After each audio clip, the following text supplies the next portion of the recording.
from the 5 Eyewitness News Studios, it's Twin Cities Live with John Hanson and Rebecca Wood. Now, we're talking today. Yes.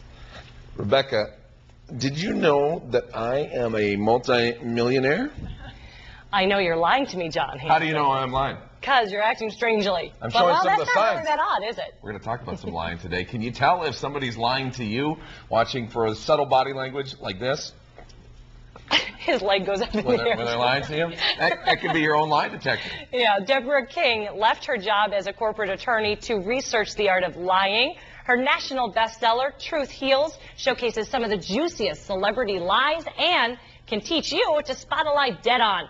Deborah joins us now to share a few signs that signify someone is lying to you. Welcome. Welcome to the show. Thank you. You just heard we're doing this series this week called I Want to Be a People Changing Professions, or at least trying it. You did just that. What made you go from your corporate attorney job to this? Well, I did do a 180, and it was all because of lies I was telling myself. I had cancer in my 20s. I was a corporate attorney. I tracked it back to a couple of big whoppers and thought, time for a new career, because when I got over the cancer, and it was through discovering these lies, I wanted to find out how that works and help other people get past theirs. And you said you really believe that lies can hurt people's body and soul. Oh, absolutely. You know, and it's more the lies we tell ourselves. Those are the ones that do the major damage. It's when we kid ourselves. We say, oh, I'm so over that bitter divorce.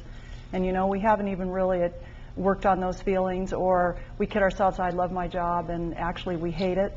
It does a lot of physical damage. And you even said it can make you physically sick. It can. Mm-hmm. It's my own experience. We got to tell the truth. To ourselves. To ourselves and to others. Yeah, and in the process I studied not just lies we tell ourselves, but lies we tell others. And you've actually been on a lot of national syndicated shows talking about some people in the news that are alleged liars. And we're going to talk about a couple of them today, starting with Casey Anthony. She's the Florida mom who is accused of killing her 2-year-old little girl. You know, it's been really interesting to watch her on the news because she's a garden variety liar. She's not a pro. And so she, you know, looks away when she talks to her parents through the glass in the jail. You've all seen those shots. And we're seeing some video right here of her talking to her mom. So she's not looking them in the eye. No, that's a classic sign. You know, she just has a lot of the body language, the uncertainty, the wavering, the turning away. You know, there's just so many signals that she's giving.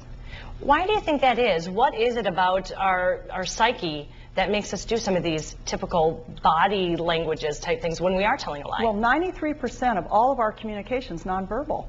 We just don't realize that. And so much of what we're saying is unconscious.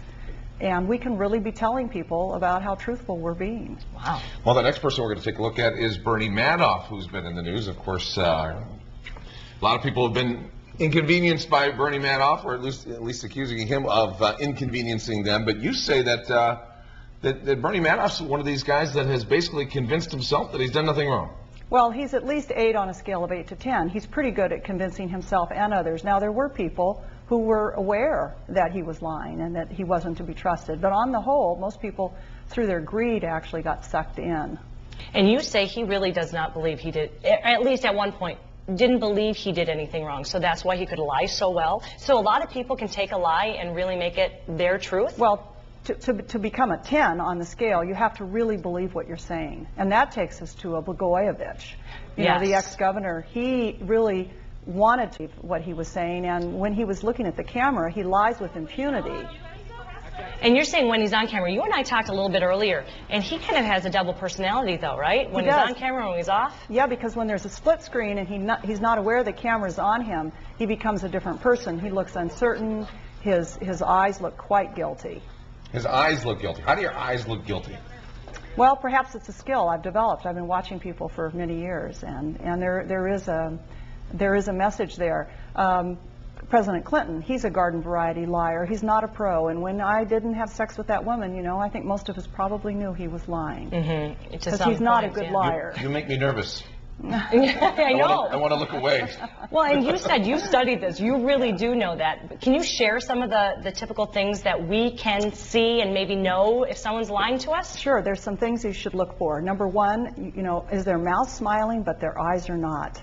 And it's really fun with TV. You can just hold your hand up and see. And so your eyes should kind of crinkle up if you're smiling? And your nose will crinkle up. Oh. And secondly, you know, do they look away? Are they having a hard time keeping your gaze? Another classic one is they'll turn their body away but still be looking at you with their face. Put an object between you and them, you know, like a coffee cup or a car, something to distance themselves from you. These are all signs of lying. The one I want to ask you about, though, is it says scratches your nose, ears, and face. I touch my face so much. And I don't feel like I'm lying. She's also a big liar.